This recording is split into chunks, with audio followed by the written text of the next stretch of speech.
अरे यहाँ ठंडी ठंडी हवा चल रही है। चलो बेटे।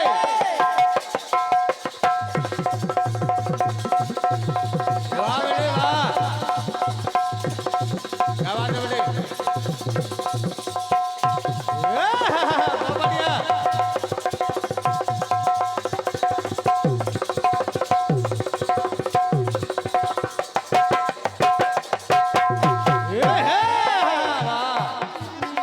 निसाबी भैया,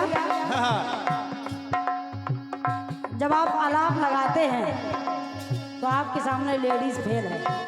हाँ बिल्कुल। माता सरस्वती की असीम कृपा आप पर है और मैं चाहती हूँ हमेशा ऐसे ही बरकरार रहे। बहुत बहुत स्वागत कर रही हूँ, बहुत ही अच्छा आप कलाकार हैं और आप लोगों से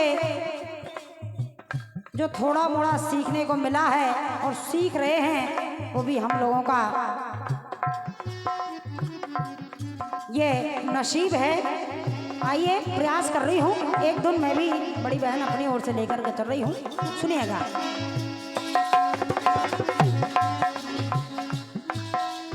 अरे यहाँ ठंडी ठंडी के यहाँ ठंडी ठंडी हवा चल रही है। किसी की मोहब्बत यहाँ चल रही है। वाह बेटे वाह वाह। हाँ किसी की मोहब्बत यहाँ चल रही है। नीलम है, सुनिएगा क्योंकि जवाबी तो आपसे है हमारी, इसलिए गीत को भी सुनिए, आपको आनंद आएगा। अरे यहाँ ठंडी ठंडी हवा चल रही है तो किसी की मोहब्बत यहाँ जल रही है। वाह बेटे। तो गाना कह रहा है, क्या कह रहा है बेटे गाना? मगर क्या करें, मगर क्या करें, मगर क्या करें अपनी राहें जुदा हैं। अरे मगर क्या करें अपनी राहें जुदा हैं। न तुम बेवफा हो न हम बेवफा, न तुम बेवफा हो न हम बेवफा।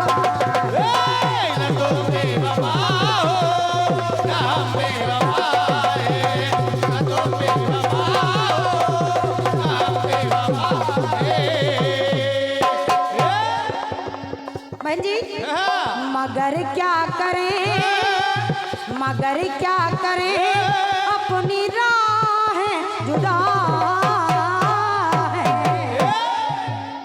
मगर क्या करें अपनी राहें जुदा, न तुम बेवफा हो न हम बेवफा।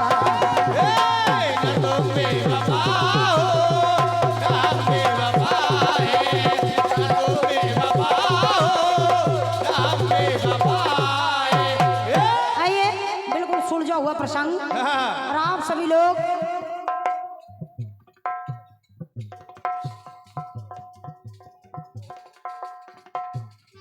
बहन जी, एक गीत मेरे सामने आया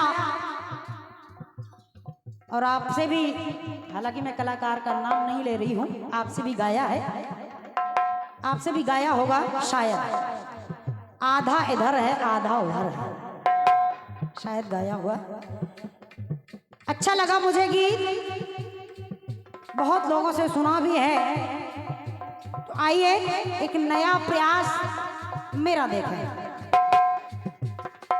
एक गीत मैं अपनी ओर से लेकर के चल रही हूँ और कह रही हूँ, जिस समय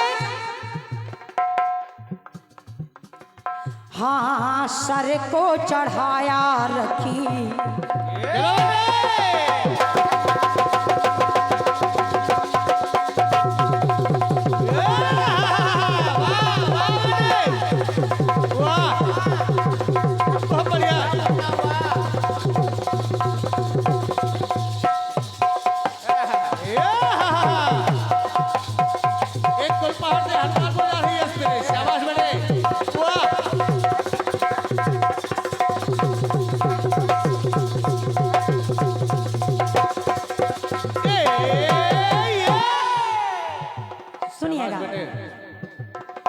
जिस समय एक पति अपनी पत्नी को लेने के लिए अपनी ससुराल पहुंचा, यानी अपनी पत्नी के मायके। और जब जैसे ही तैयारी की, चलने लगा, रास्ते में जैसे ही पहुंचा तो एक माता जी का मंदिर मिला। माता जी का मंदिर मिला, अंदर गया, दोनों हाथ जोड़ करके निवेदन किया, माता रानी बहुत दिनों से मेरी पत्नी घर नहीं आ रही है, अगर आ जाए, अगर वो मेरे साथ आ जाएगी, अगर वो मेरे साथ आ जाएगी तो मैं अपना शीश काट कर तेरे चरणों में बलिदान कर दूंगा, चरणों में रख दूंगा। ये प्रण ले लिया उसने और बढ़ गया। और जब बढ़ गया तो वही पत्नी देखिए अपने पति के साथ, यानी उसके साथ आ जाती है। जब आ गई, देखा, नजर पड़ी पुनः माता रानी के मंदिर की तरफ, तो चला जाता है माता रानी के मंदिर में। जैसे ही प्रवेश किया, हाँ जी, जैसे ही प्रवेश किया, अब उसको अपना प्रण याद आ गया। जब प्रण याद आ गया तो देखिए उसने अपना शीश माता रानी के चरणों में भेंट कर दिया। और जब भेंट कर दिया तो मेरी पंक्ति कह रही है, क्या बने?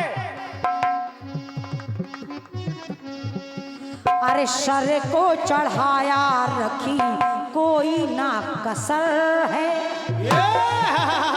वाह बेटे, सम्मानीय गुरुजी, आदरणीय दीपक भाई साहब, समझिए। निवेदन कर रही हूँ,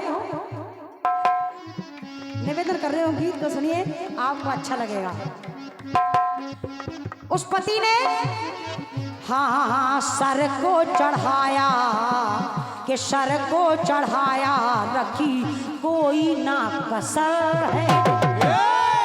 सर को चढ़ा दिया, कुछ देर हुई, कुछ समय बीता, पत्नी ने अपने भाई को भेजा कि जाओ, अब तक तुम्हारे जीजा जी क्यों नहीं आए, देख कर के आओ। और जब उसका भाई आया, पत्नी का भाई जैसे ही आया, अपने जीजा जी को एक तरफ, यानी धड़ को एक तरफ और सर को एक तरफ देखा, अचंभित हो गया।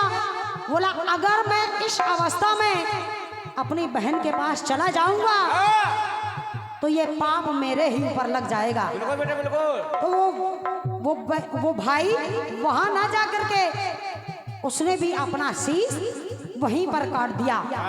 जब वहीं पर काट दिया तो मेरी पंक्ति कह रही है बड़ी बहन, क्या करे बेटा?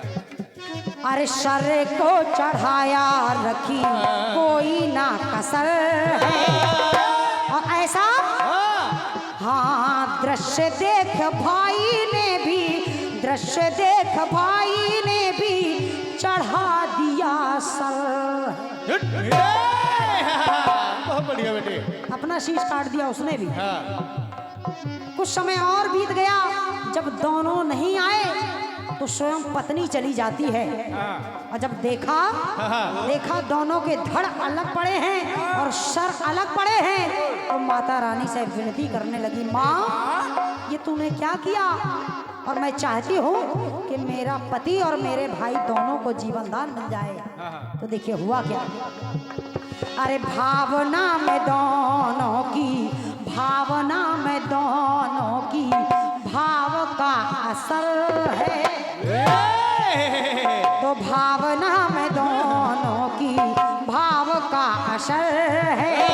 और जब माता रानी से विनती की उस पत्नी ने कि दोनों के दोनों सही हो जाएं, दोनों के दोनों की शीश जुड़ जाएं, तो देखिए हुआ क्या, हाँ भावना में दोनों की भाव का असर है। तो ममता मई ने कैसा दिखाया अवसर है।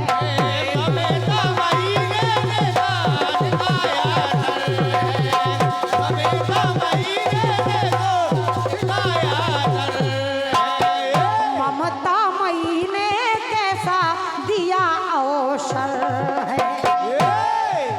माता ने कहा मैं इसकी तपस्या, इन दोनों की तपस्या से प्रसन्न हूं। तुम क्या चाहती हो? और जब अपने भाई के प्राण और अपने पति के प्राण उसने मांगे, उस युवती ने मांगे, तो देखिए माता ने कहा ठीक है, ठीक है, ऐसा ही होगा बहन जी, ऐसा ही होगा। दोनों का धड़, दोनों के धड़ के पास उसके सरों को रख दिया जाए।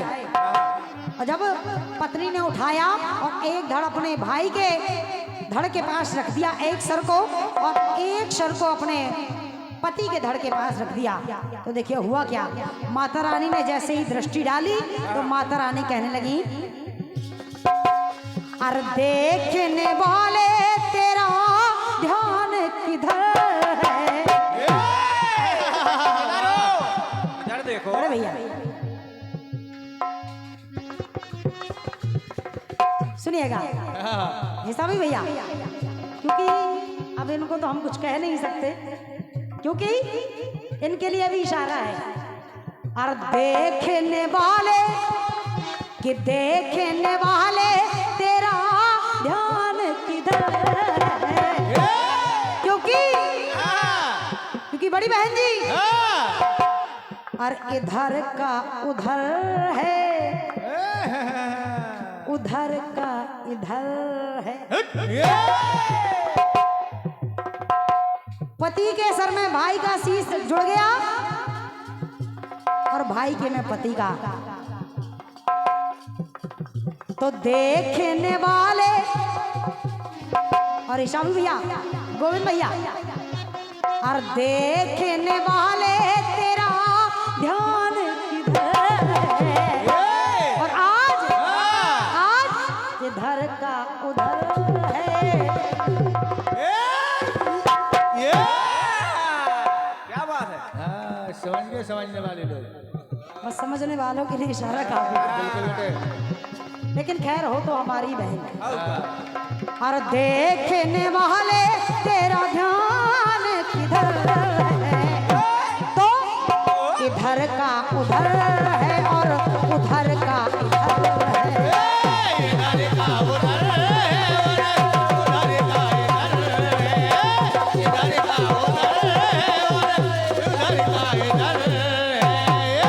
दूसरा प्रसंग लेकर के चल रही हूँ बहन जी। एक शिष्य दूसरे शिष्य से अपनी गुरु की बुराई बता रहा है। शिष्य गया और जो बुराई सुन रहा था उसके कान काट लिए। बोले अरे कैसे शिष्य हो, ऐसे शिष्य हो कि अपने ही गुरु की बुराई सुन रहे हो? अरे धिक्कार है तुम पर और तुम्हारे जीवन पर। कान काटकर अपने गुरु के पास आ गया। बोले गुरुजी ने पूछा इतने आवेश में क्यों हो? बोले गुरुजी उसको तो देखिए, आपकी ही बुराई सुन रहा था, मुझे अच्छा नहीं लगा, मैंने आवेश में आकर उसके दोनों कान काट लिए। दोनों कान काट लिए। तो देखिए गुरुजी ने कहा बेटा ये तुमने अच्छा नहीं किया, ये तुमने अच्छा नहीं किया। अगर वो वहां बुराई सुनकर के मेरी मुझे बताता नहीं तो ये तुम्हारी बात ठीक थी, लेकिन तुमने बिना सोच समझ करके ऐसा काम कर दिया है। तो देखिए वो कहने लगे क्या बेटे? अरे गुरु की बुराई सुने मन को न डांटे, अरे गुरु की बुराई सुने और मन को डांटे। तो शिष्य ने शिष्य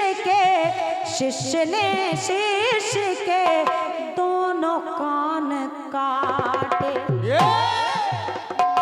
दोनों कान काट लिए। और गुरुजी ने कहा बेटा ये तुमने अच्छा नहीं किया, इसके कान अभी के अभी तुम्हें जोड़ना होगा, जोड़ने होंगे। तो देखिए हुआ क्या। अरे लिया लक्ष्मण में, बोले गुरुजी ये कैसे होगा?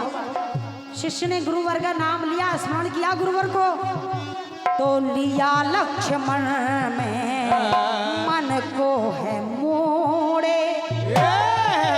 अरे लिया लक्ष्मण लक्ष्मण में मन को है मोड़े, तो कृपा से कृपा कर की गुरुवर के आशीर्वाद से उस शिष्य ने अरे कृपा से कृपा कर की दोनों कान जोड़े।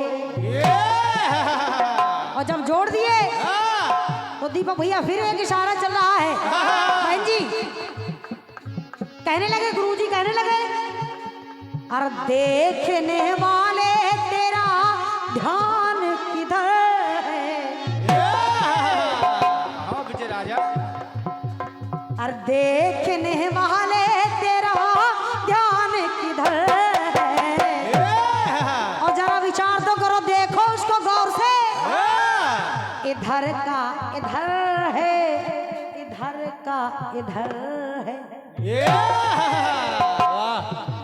अरे इधर का इधर है, इधर का इधर है, इधर का इधर है, इधर का उधर है, इधर का इधर है, इधर का उधर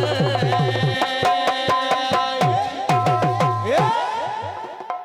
और सम्मानीय बड़े भाई साहब, एक अंग चल रहा है, ये तन चल रहा है। इस तन में देखिए तीसरी करामात कौन सी हो रही है। जिस समय और हमारे आदरणीय बड़े भैया, बहुत बहुत स्वागत है।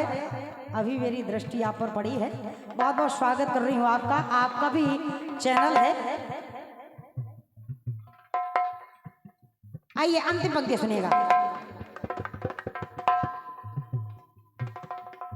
ये 501 रुपए का भारी भरकम आशीर्वाद सम्मानीय श्री संतोष पटेरिया जी, और 201 रुपए का बहुमूल्य आशीर्वाद सम्मानीय श्री सुरेंद्र पटेरिया जी, सुरेंद्र लटोरिया जी। आप ग्राम सरपंच हैं। आपके कर्मों से ये अच्छा अंतर नहीं होता ना पटेरिया, और आपके कार्यक्रमों से ये 201 रुपए का बहुमूल्य आशीर्वाद भेंट हुआ है। मैं चाहती हूँ एक बार जोरदार तालियां हो जाए हमारे संपूर्ण पटेरिया परिवार के लिए और लटेरिया परिवार के लिए। बहुत बहुत धन्यवाद है, स्वागत कर रही हूँ। सुनिएगा अंतिम पंक्तियों में।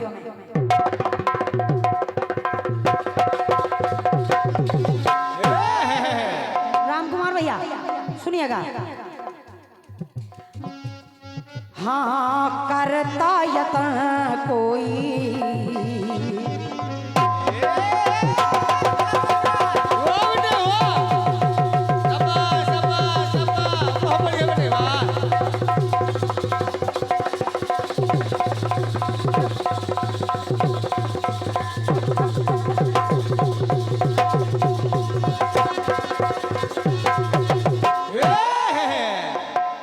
आदरणीय बहुत ही अच्छा कीर्तन के कलाकार हैं।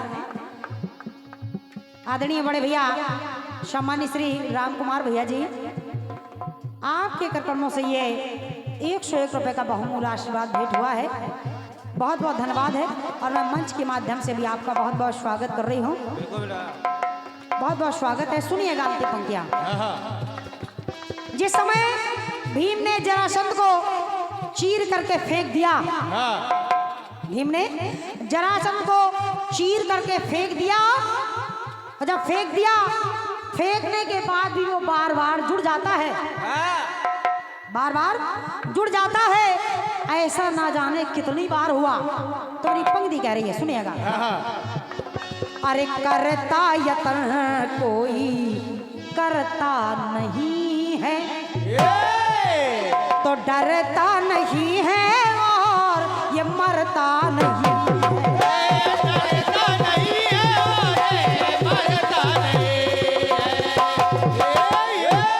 और जब देखा कि ये बार बार जुड़ रहा है, तो देखिए भगवान कन्हैया ने भी एक लीला रचाई, एक लीला रचाई भगवान कन्हैया ने। और तिनका उठाकर श्याम, बहन जी, हाँ तिनका उठाकर श्याम किया आधा आधा।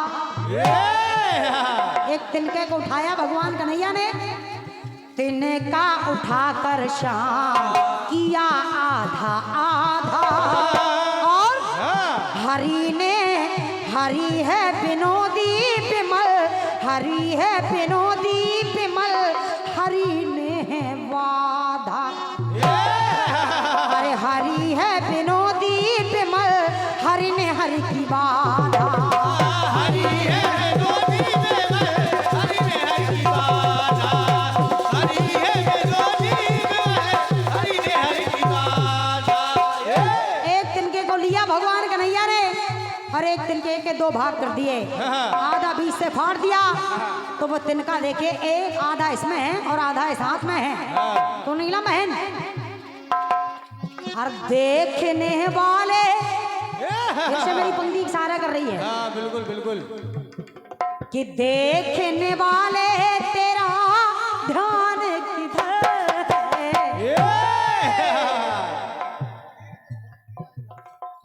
सुनिएगा,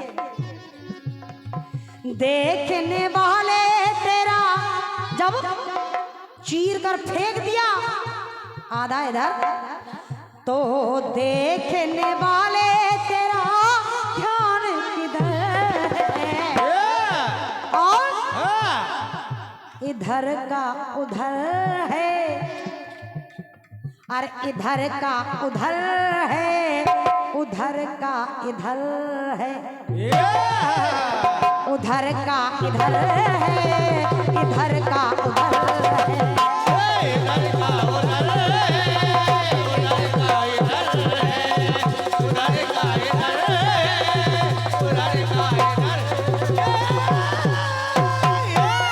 हो देखने वाले, देखने वाले वाले, और देखने वाले तेरा ध्यान किधर है, इधर का उधर है, उधर का इधर है।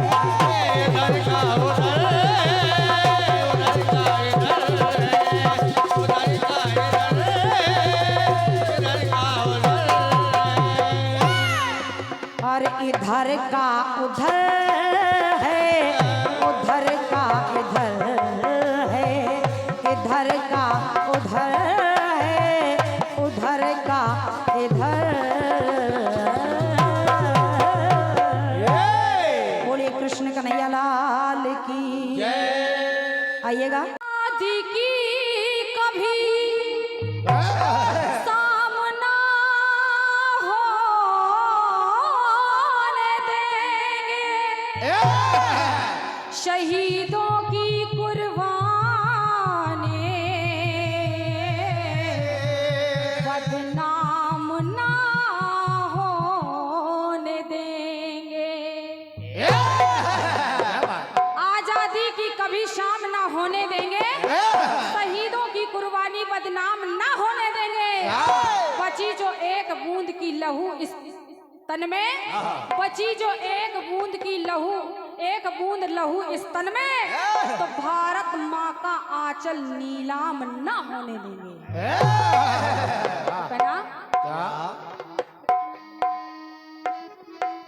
गाया फिल्मी दुनिया वालों ने क्या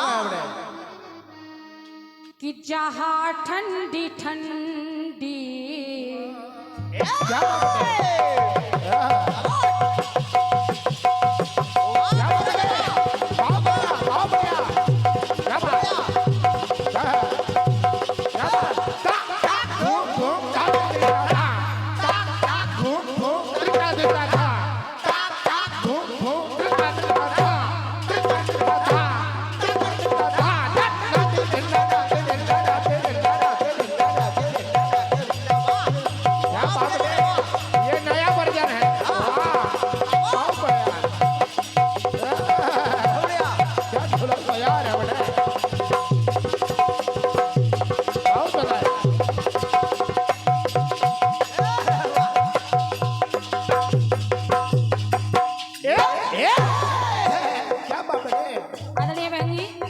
सुनेगा।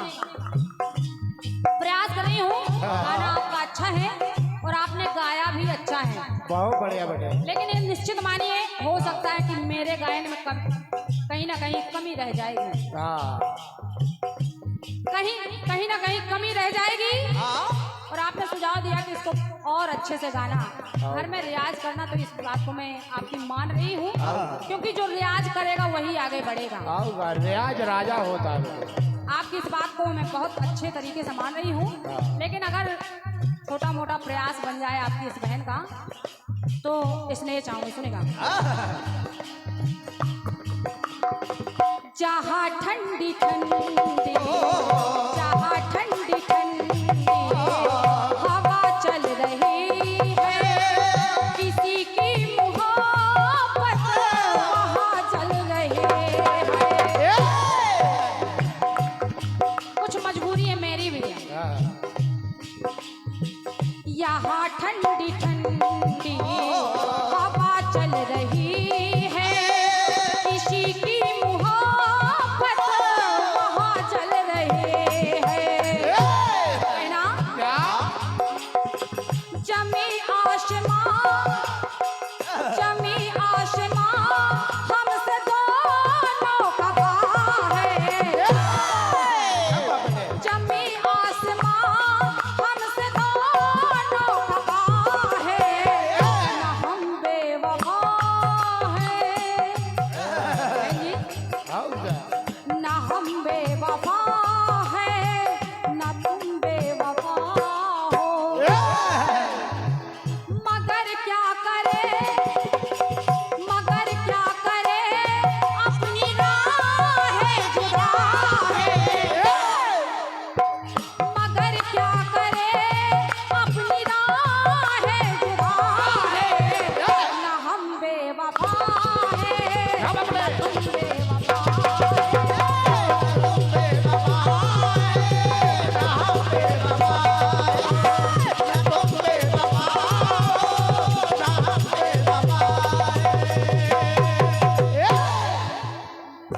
बढ़िया गाना आया है। बढ़िया गाना, बढ़िया बढ़िया बढ़िया।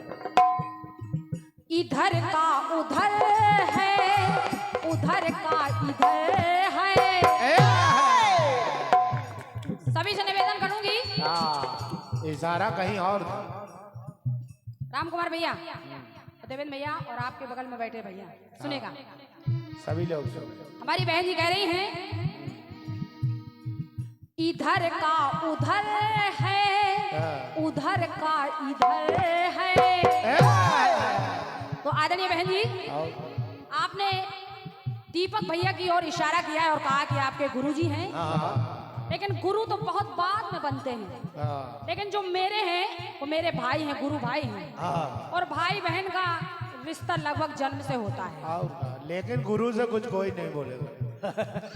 सुनिएगा तो कहना, हाँ।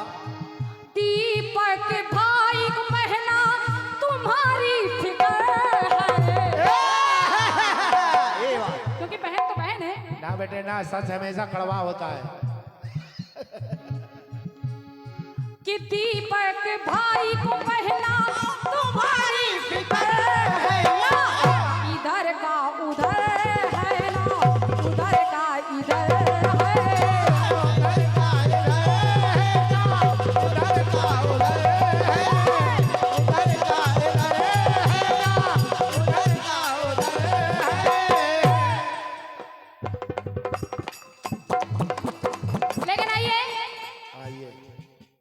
ये तो केवल हंसने हंसाने की बात रही। और दुर्गेश नंदनी जी, गाने के लिए आपको नहीं टोकूंगी, क्योंकि आप बड़ी अच्छी कीर्तनकारा है और बड़ी सुरीली और सभ्य कीर्तनकारा है। और वो तो आपको गाने के लिए नहीं टोकूंगी, हाँ। क्योंकि मैं कलाकारों की चरणों की धूल भी नहीं हूँ और आप कलाकार हैं। और सही। लेकिन मामा जी, जब भी कोई प्रसंग गवाइए तो उसकी संपूर्ण जानकारी दीजिए। वो जल्दी जल्दी में नहीं बता पाए। संपूर्ण जानकारी दीजिए। बहन जी कह रही हैं कि नीलम जी आपने भी सुना होगा इधर का उधर। हाँ। इधर का उधर तो मैंने सुना है, लेकिन ऐसा लंगड़ा प्रसंग नहीं सुना। लंगड़ा प्रसंग, क्योंकि जो आपने प्रसंग बताया वो सही नहीं है। आप कह रहे हैं कि पत्नी मायके चली गई ना, पत्नी मायके नहीं चली गई। हाँ। जो प्रसंग आपने गाया है उसको ठीक से पढ़िए, हाँ। और पढ़ नहीं सकती तो मामा जी से सुनिए, हाँ। क्योंकि मामा जी जानते हैं। और क्या? मामा जी को सब पता है। मैंने भी इस कटपीस को गाया है। और क्या? राम कुमार भैया, हाँ। एक लड़का एक लड़की के प्रेम में पागल है। हाँ। वो परमात्मा के दरबार में, माता रानी के दरबार में चला जाता है और माँ से प्रार्थना करता है कि मेरा विवाह उस लड़की से हो जाएगा तो माँ मैं भेंट स्वरूप आपका शीश आपके चरणों में चढ़ा दूंगा। जय हो। माँ ने प्रार्थना स्वीकार की, उस लड़के का विवाह उस लड़की से हो गया। एक दिन अपनी पत्नी और साले के साथ जब मंदिर के रास्ते से निकला, अचानक उसको याद आ गया कि मैंने माँ को वचन दिया था। माँ के पास पहुंच गया और माँ को प्रणाम किया, शीश काट कर चढ़ा दिया। इधर बहन परेशान है। बहन ने देखा कि भैया तुम्हारे जीजा बहुत देर हो गई, लौटे नहीं हैं, जाकर देखो।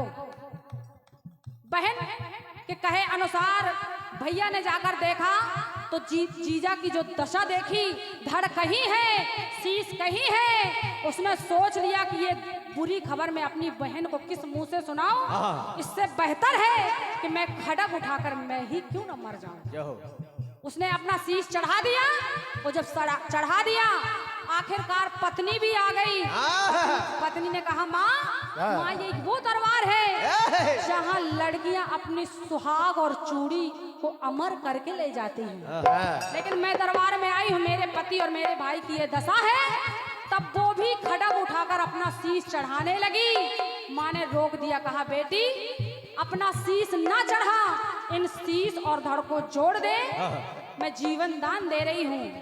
हड़बड़ी में गड़बड़ी हो गई, भाई का धड़ और पति का शीश जुड़ गया। तब कहना पड़ा इधर का उधर और उधर का इधर।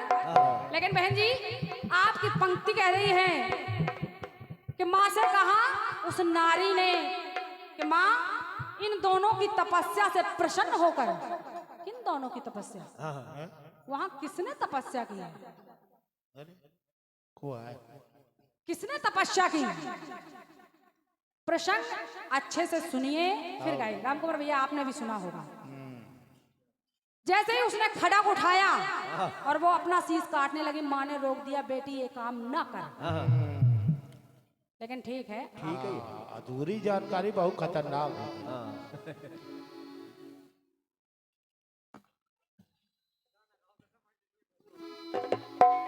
लेकिन आइए, आपने अपने गीत में इधर का उधर बहुत किया है।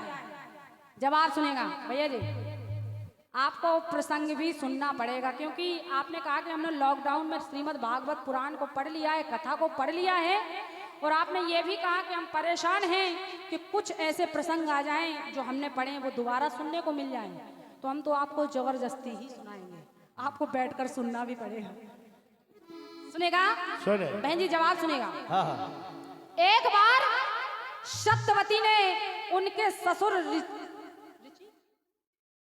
ऋचिक ऋषि ने खीर भेज दी।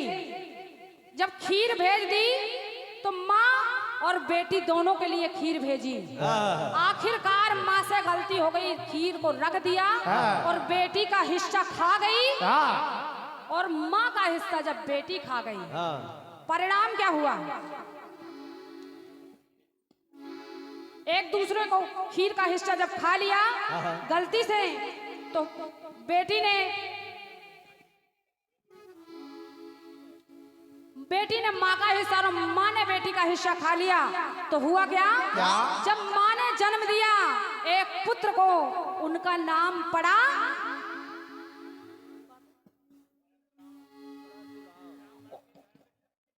जब माँ ने खीर खा ली बेटी का हिस्सा, और तब ब्राह्मण के घर में छत्री जैसा लाल हुआ, नाम पड़ा परशुराम। और बेटी ने जब माँ का हिस्सा खा लिया, छत्री के घर में ब्राह्मण जैसा बालक हुआ, जिसका नाम पड़ा विश्वामित्र। सुनेगा सुने, ये है पढ़ाई लिखाई।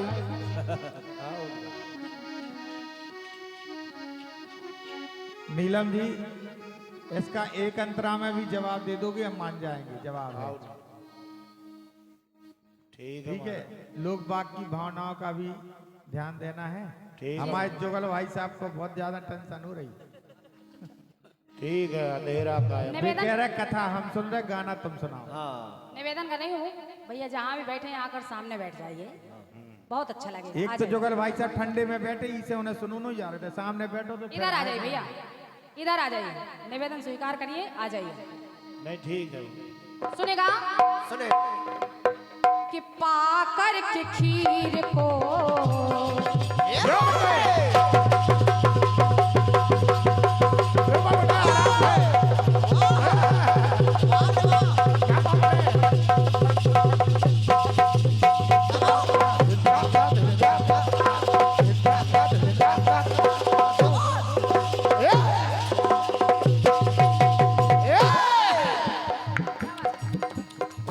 पाकर खीर को खिला उनका मन है, और जैसे मुरझाई बगिया का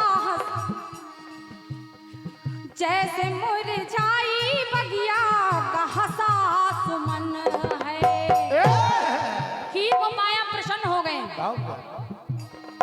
पाकर को खीर, पाकर के खीर को खिला उनका मन है, जैसे मुरझाई बगिया का खिला सुमन है।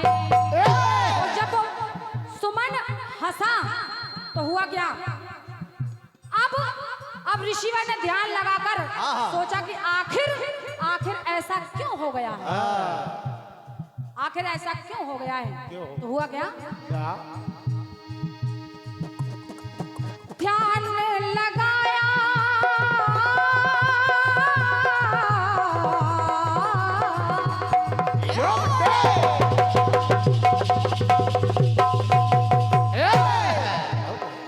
ध्यान जो लगाया आखिर गड़बड़ किधर है।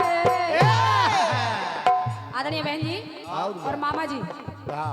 सुनेगा भला कि ध्यान जो लगाया, ध्यान जो लगाया आखिर गड़बड़ किधर है। तो ऋषि जान गए कि वो खीर अदला बदली हो गई। ध्यान जो लगाया आखिर गड़बड़ किधर है, तो इधर की उधर है, उधर की इधर है। इसी कारण ये परिणाम आया है। और क्या?